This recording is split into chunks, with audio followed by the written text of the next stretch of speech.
Hello दोस्तों, एक TET learning classes में आपका स्वागत है। आज हम फिर लाए हैं एक प्रैक्टिस सेट। चलिए शुरू करते हैं पहले क्वेश्चन के साथ। पहले तो सभी लोग सब्सक्राइब कर लीजिए, लाइक कर दीजिए और शेयर कर दीजिए प्लीज़। तो हमारा पहला क्वेश्चन है, सहारा मरुस्थल में चलने वाली उत्तरी पूर्वी वनों को क्या कहते हैं? गिवीली, बुरान, हरमट्टन, फोन। तो इसे क्या कहेंगे? इसे कहेंगे हम हरमट्टन, और इसे डॉक्टर वायु भी कहा जाता है। कौन सी? सहारा मरुस्थल में चलने वाली उत्तरी पूर्वी हवा को डॉक्टर वायु भी कहा जाता है। चलिए अगला क्वेश्चन देखते हैं।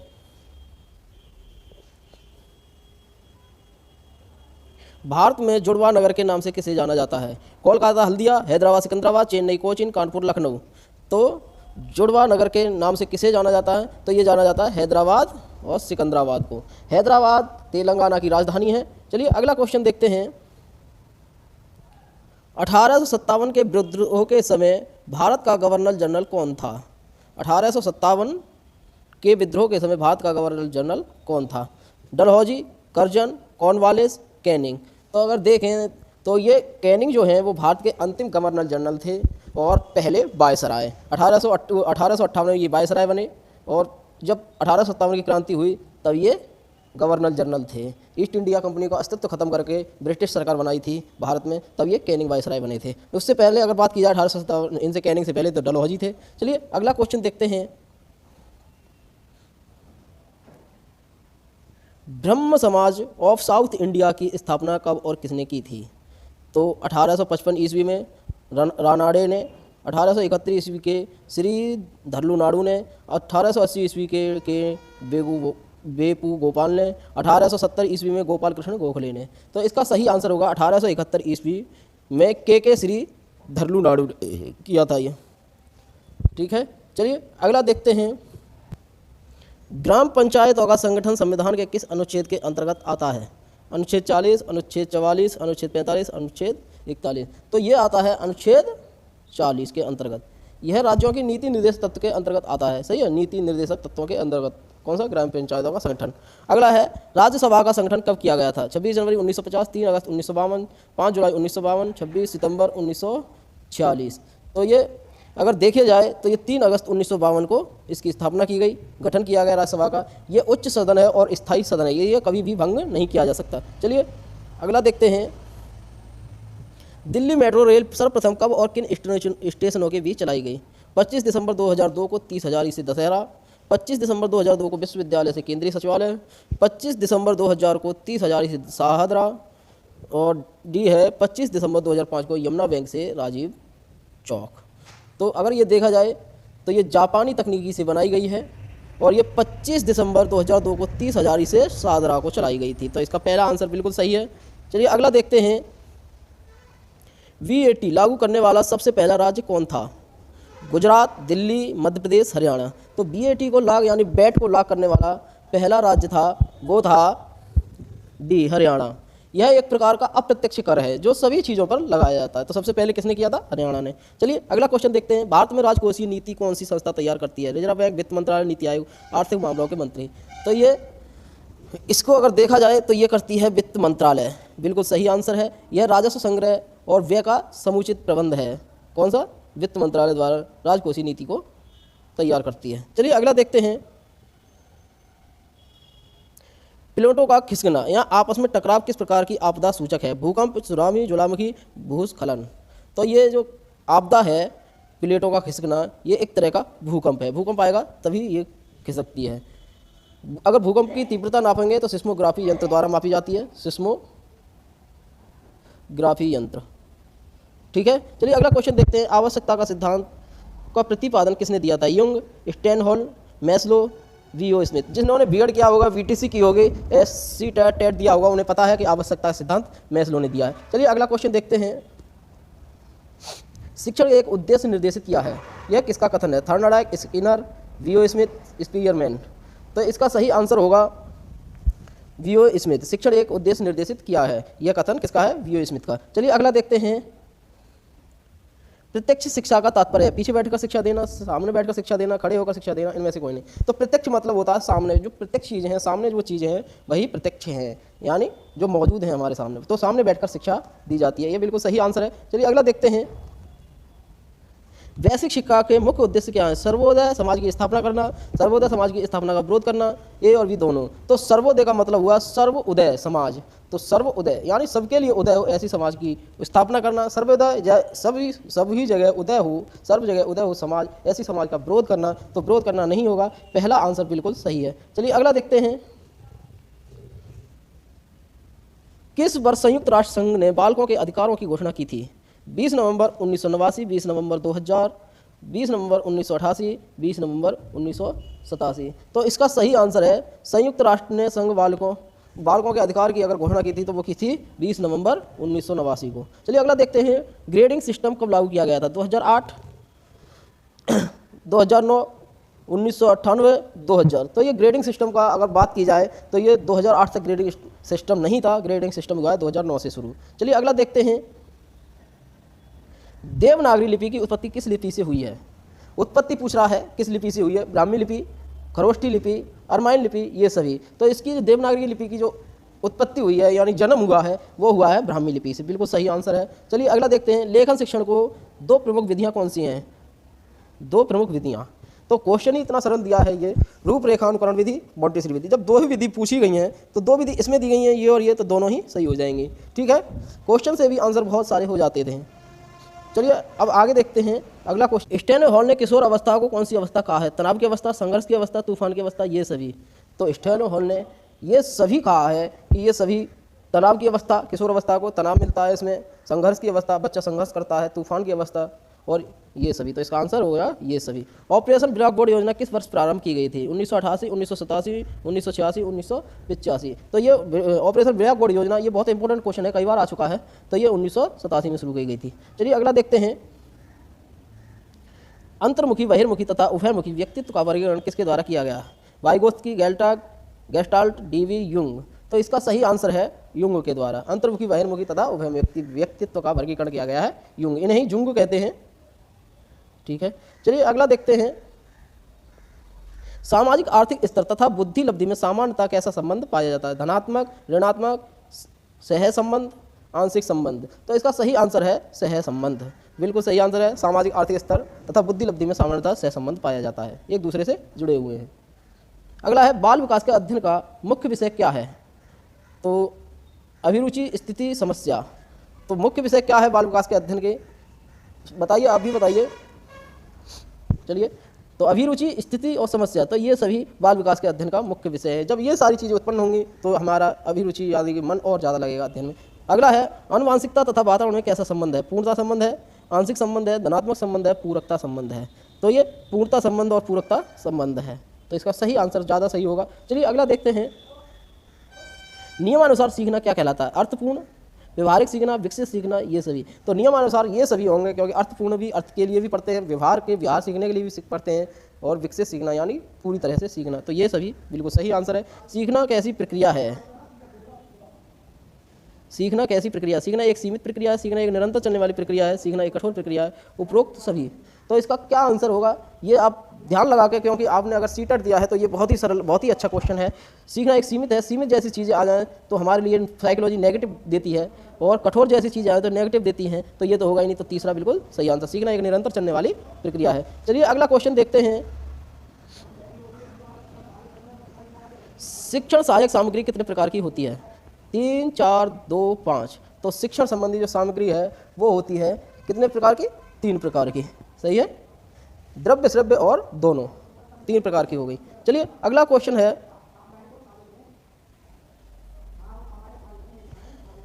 मानचित्रों के प्रदर्शन में कुछ आवश्यक तत्वों का उल्लेख कीजिए। नाम, दिशा, शीर्षक तथा संकेत, ये सभी।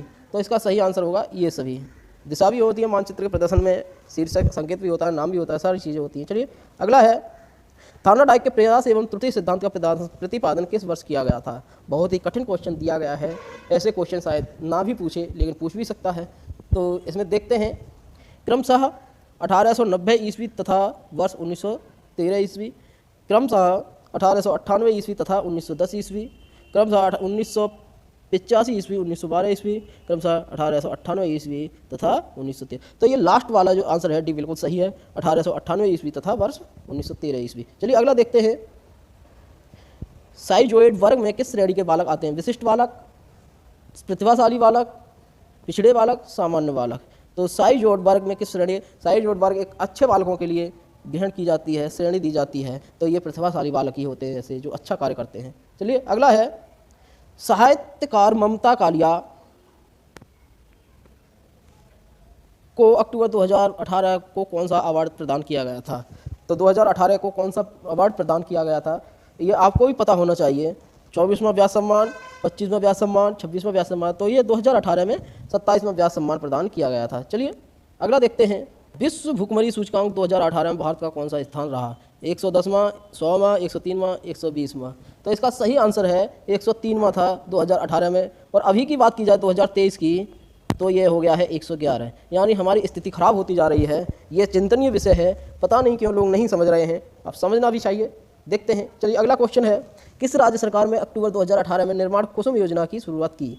आंध्र प्रदेश, कर्नाटक, राजस्थान, उड़ीसा। तो इसका सही आंसर है उड़ीसा, बिल्कुल सही आंसर है। चलिए अगला देखते हैं,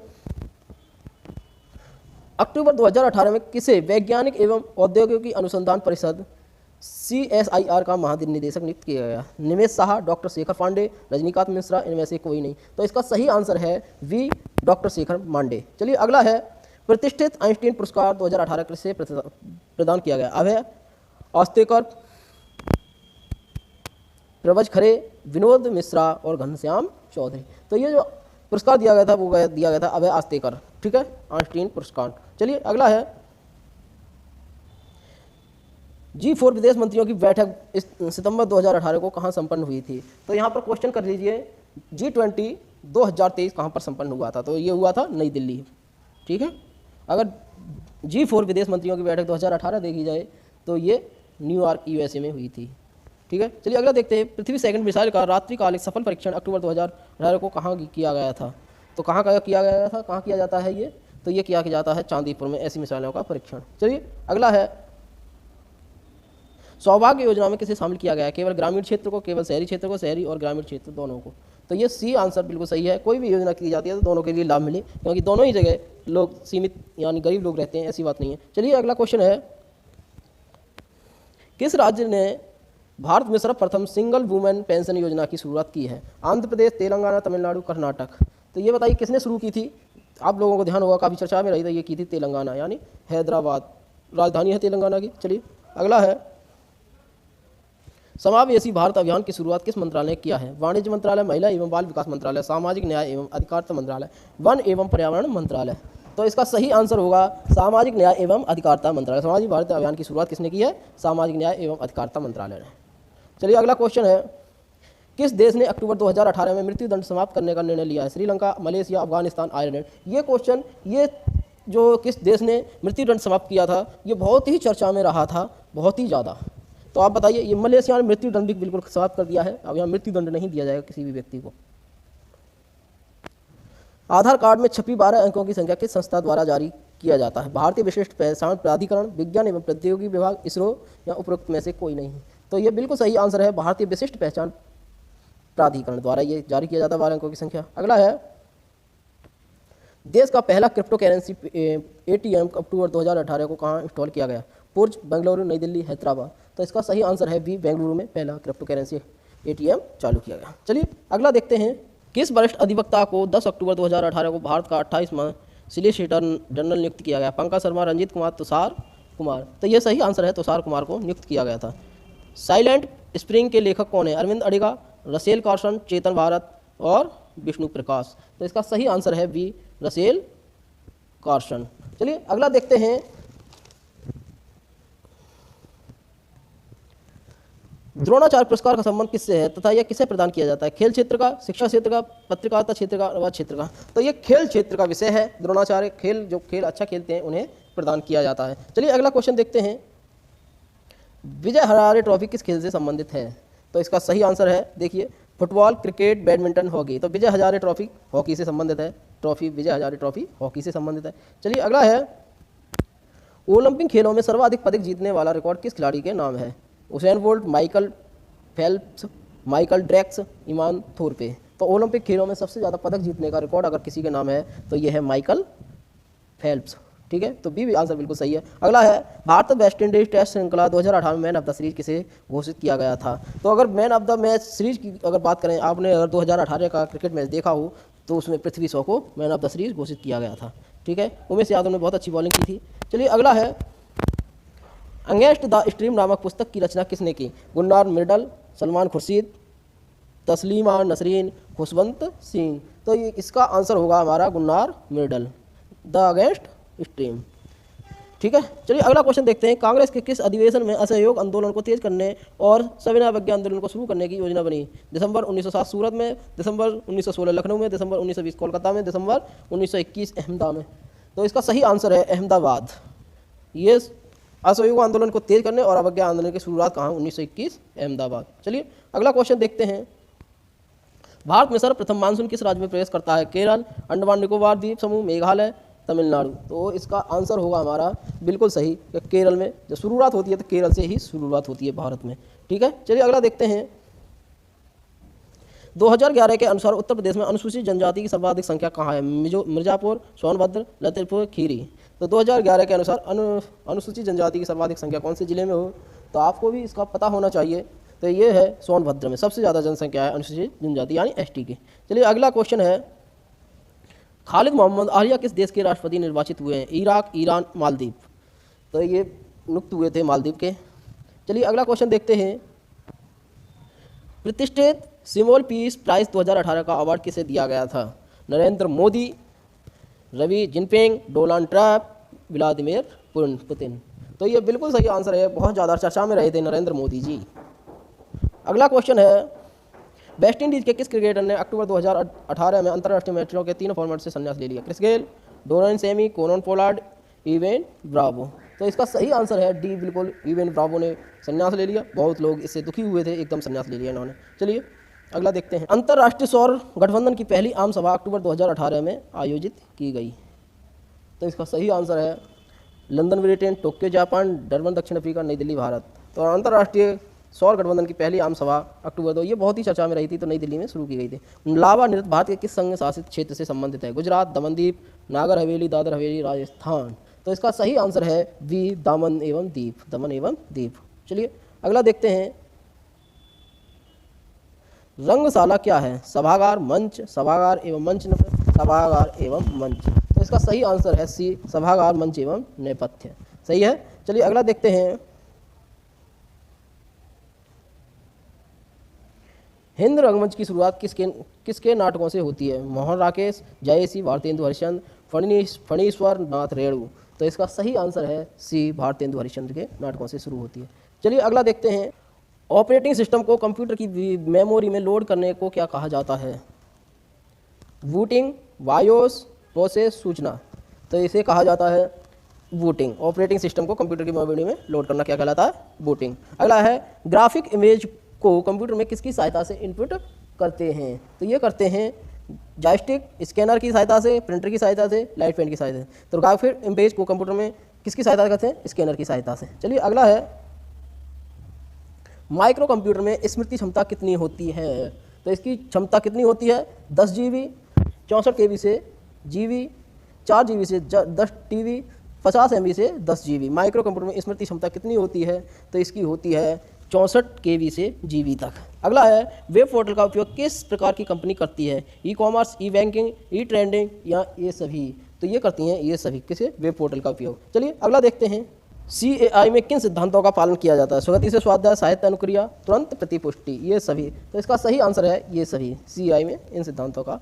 किंडरगार्टन क्या है। बच्चों के विकास की पद्धति, शिक्षा पद्धति, सीखने की कला पद्धति, उपरोक्त सभी। तो ये बच्चों के विकास की पद्धति, शिक्षा पद्धति, शिक्षा सीखने की कला पद्धति, ये सभी है। तो इसका एक बिल्कुल सही आंसर है ये सभी। चलिए अगला देखते हैं। व्यावसायिक नीति को परिभाषित कीजिए। यह व्यावसायिकता एक रूप है जो नैतिक सिद्धांत से उत्पन्न समस्याओं का निदान करता है। यह नैतिकता का यह वह रूप है जो व्यावसायिक माहौल में उत्पन्न हुए नैतिक सिद्धांतों एवं समस्याओं की जांच करता है। यह नैतिकता एवं व्यावसायिकता के संबंध को स्थापित करता है। यह व्यावसायिकता का माहौल उत्पन्न करता है। तो इसका सही आंसर क्या होगा, आप भी आंसर दीजिएगा कमेंट में। तो इसका बी आंसर बिल्कुल सही है। यह नैतिकता का वह रूप है जो व्यावसायिक माहौल में उत्पन्न हुए नैतिक सिद्धांतों एवं समस्याओं की जांच करता है। अगर साइकोलॉजी की बात की जाए तो जो सबसे बड़ा क्वेश्चन आंसर हो उसे ही लगा दीजिए, 90% सही होता है, लेकिन ये बी सही है फिर भी। चलिए अगला देखते हैं, शिक्षक का देश के विषय में क्या योगदान होता है? छात्रों की नैतिकता के विकास में, छात्रों की बौद्धिकता के विकास में, राष्ट्र निर्माता के रूप के विकास में, सही नागरिकता के विकास में। तो इसका आंसर है सी, राष्ट्र निर्माता के रूप में, देश के विकास में। ठीक है, शिक्षक एक क्या है? राष्ट्र निर्माता, देश के विकास करने वाला। चलिए अगला है, नवोदय विद्यालय में किस कक्षा तक पढ़ाया जाता है? 8वीं कक्षा तक, 10वीं कक्षा तक, 6 से 12वीं कक्षा तक, 12वीं कक्षा तक। तो इसका सही आंसर है डी, 12वीं कक्षा तक। ठीक है, चलिए अगला देखते हैं, मनोविज्ञान गुण के अनुसार प्रेरणा क्या है? कार्य आरंभ करने, जारी करने और बंद करने। कार्य आरंभ करने, जारी करने और नियमित करने। कार्य जारी करने, नियमित करने और बंद करने। कार्य प्रारंभ करने या आरंभ करने, नियमित करने और बंद करने। कार्य आरंभ करने, तो इसका सही आंसर होगा बी, कार्य आरंभ करने, जारी करने और नियमित करने। तो नियमित, कार्य आरंभ और जारी करना। ठीक है, जन्मजात अभिप्रेरक क्या है? भूख प्यास, प्यास काम, भूख प्यास और काम, भूख प्यास और क्रोध। तो जन्मजात अभिप्रेरक क्या है? इसका आंसर है सी, भूख प्यास और काम। ठीक है, अगला क्वेश्चन है, भारत में शैक्षिक पर्यवेक्षण का आरंभ कब हुआ? 1833, 1854, 1892, 1828। भारत में शैक्षिक पर्यवेक्षण का आरंभ तो यह है 1854 से शुरू हुआ था। चलिए अगला देखते हैं, छात्र को दंड देते समय किस भाव में होना चाहिए? अध्यापक को प्रसन्न मुद्रा में रहना चाहिए, अध्यापक को क्रोधित मुद्रा में रहना चाहिए, अध्यापक को बच्चे पर ध्यान केंद्रित करना चाहिए, अध्यापक को हमेशा गंभीर मुद्रा में रहना चाहिए। तो इसका आंसर होगा, बच्चे पर दंड भी दे तो बच्चे को ध्यान केंद्रित करना चाहिए कि बच्चा किस स्थिति में है और कैसे हम दंड दे सकते हैं इसे। दंड भी एक कला है देने के लिए। अगर बच्चे को नहीं देखेंगे, डायरेक्ट ऐसे ही दंड दे देंगे तो बच्चे को मानसिक स्थिति खराब हो सकती है। ठीक है, लेकिन दंड का विधान नहीं है हमारी पाठ्यक्रम में। चलिए अगला क्वेश्चन देखते हैं, अधिगम में प्रसार किस रूप में कार्य करता है? के रूप में, प्रबल प्रेरक के रूप में, प्रोत्साहन के रूप में, या ए और बी दोनों? तो ये है ए, प्रबल प्रेरक के रूप में। बी आंसर बिल्कुल सही है, प्रबल प्रेरक के रूप में। वर्धा शिक्षा योजना का मुख्य विषय क्या था? माध्यमिक शिक्षा, उच्च शिक्षा, प्राथमिक शिक्षा एवं प्राथमिक शिक्षा। तो इसका प्राथमिक शिक्षा बिल्कुल सही आंसर है, वर्धा शिक्षा योजना का मुख्य उद्देश्य। चलिए आ गया हिंदी का, तो पैराग्राफ पढ़ते हैं। संसार में शांति, व्यवस्था और सद्भावना भावना के प्रसार के लिए बुद्ध, ईसा मसीह, मोहम्मद, चैतन्य, नानक आदि महापुरुषों ने धर्म के माध्यम से मनुष्य को परम कल्याण के पथ का निर्देश दिया, किंतु बाद में यही धर्म मनुष्य के हाथ में एक अस्त्र बन गया। यह एक सर्वविदित तथ्य है कि यह धर्म के नाम पर पृथ्वी पर जितना रक्तपात हुआ है उतना और किसी कारण से नहीं। मनुष्य जाति विपन्न हो गई, पर धीरे धीरे मनुष्य सहज शुभ बुद्धि से धर्मोन्माद तथा धर्म के नशे से हो सकने वाले अनर्थ को समझने लग गया है। यह आशाप्रद बात है। चलिए अब क्वेश्चन देखते हैं इस पैराग्राफ के। तो इस पैराग्राफ का पहला क्वेश्चन है, गद्यांश के अनुसार किसके नाम पर पृथ्वी पर ज़्यादा रक्तपात हुआ है? तो इसका सही आंसर क्या है? धन के, धर्म के, स्त्री के, इनमें से कोई नहीं। तो आपने जब पैराग्राफ देखा होगा तो धर्म की बात ज़्यादा हो रही है। अगला है, धर्मोन्माद में कौन सी संधि है? यण संधि, वृद्धि संधि, गुण संधि, तो दीर्घ संधि। तो क्या होगी आप भी बताइए। पहले तो हम करके देखते हैं। धर्मोन्माद, तो धर्म शब्द होता है, ये सभी को पता है, प्लस उन्माद। तो जब आ और ऊ मिल रहा हो तो गुण संधि हो जाती है। तो ये सी बिल्कुल सही है। इसका क्या हो जाएगा? आ और ऊ को ओ, आ और ई को ए। ठीक है, गुण में। चलिए अगला देखते हैं। अगला पद है, पद पढ़ते हैं। मन दीपक निष्कंप जला रे, सागर की उत्तल तरंगे आसमान को छू छू जाएं, डोल उठे डगमग भूमंडल, अग्निमुखी ज्वाला बरसाए, धूमकेतु बिजली की द्योति से धरती का अंतर हिल जाए, फिर भी तुम जहरीले फन को काल जयवन उसे दलो रे, कदम कदम पर पत्थर कांटे पैरों को छलनी कर जाए, श्रांत क्लांत करने को आतुर क्षण क्षण में जग की बाधाएं, मरण गीत आकर गा जाएं, दिवस रात आपद विपदाएं, फिर भी तुम हिमपात तपन में बिना आह चुप चलो रे। चलिए अब क्वेश्चन देखते हैं इस पर। मन दीपक निष्कंप जला रे से उपयुक्त आशय है, बिना घबराए आस्था की ज्योति जलाए रखना, मन से अंधेरे दूर करना, मन के दिए को बुझाने न देना, उपरोक्त में से कोई नहीं। तो इसका अगर हम पढ़ेंगे तो ऊपर वाला पहला बिल्कुल सही होगा, बिना घबराए आस्था की ज्योति जलाए चलो। चलिए अगला है, प्रस्तुत पद्यांश का मूल भाव क्या है? बाधाओं से कभी ना डरना, निरंतर गतिशील रहना, किसी से भी भयभीत ना होना, उपरोक्त में से कोई नहीं। तो इसका सही आंसर है निरंतर गतिशील रहना, मतलब कार्य करते रहना। चलिए अगला देखते हैं। रामू मुंबई से आया है, तो इसमें कौन सा कारक होगा? अपादान कारक, करण कारक, अधिकरण कारक, तो संपदान कारक। तो इसका होगा अपादान कारण, अपादान कारक। क्योंकि अपादान किसी जगह से अलग होना है, टूटना है, गिरना है, अलग होना है, ये अपादान कहलाता है। चलिए अगला देखते हैं। निम्न में अकर्मक क्रिया है, गाना, लिखना, हंसना, करना। तो निम्न में अकर्मक क्रिया क्या है? तो हंसना अकर्मक क्रिया है। वह हंस रहा है, कैसे हंस रहा है, कौन हंस रहा है, क्या कर रहा है, ये नहीं पता, लेकिन हंस रहा है, कर्म नहीं हो पाएगा, ये अकर्मक क्रिया है। चलिए अगला है। जहाँ चाह वहाँ राम में रेखांकित शब्द है, प्रश्नवाचक, निजवाचक, निश्चयवाचक, संबंधवाचक। तो जहाँ चाह आदि आए तो वहाँ पर संबंध बन जाता है, तो यह है संबंधवाचक सर्वनाम। चलिए अगला है। निम्न में विशेषण है, ऊपर, अध्ययन, आतिथ्य, ओज।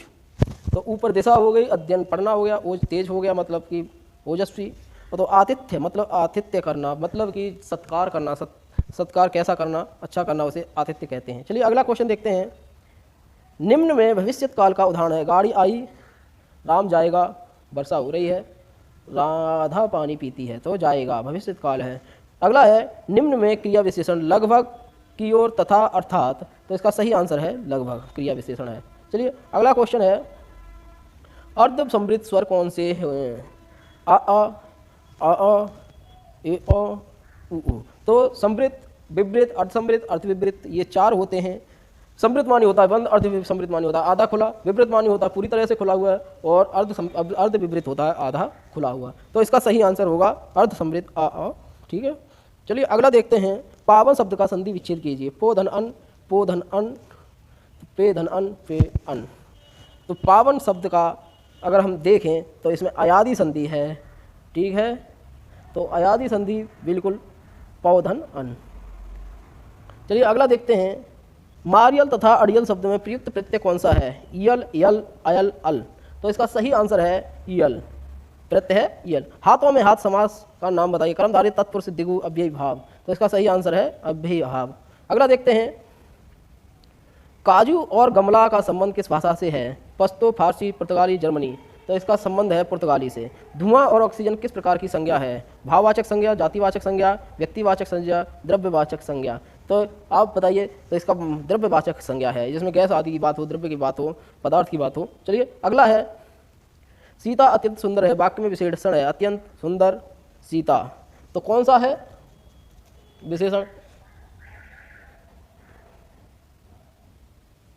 प्रविशेषण है। तो प्रविशेषण, एक विशेषण तो सुंदर हो गया, लेकिन उसका दूसरा विशेषण, उसका भी विशेषण है, वो अत्यंत विशेषण है। तो इसका सही आंसर है अत्यंत। चलिए अगला देखते हैं।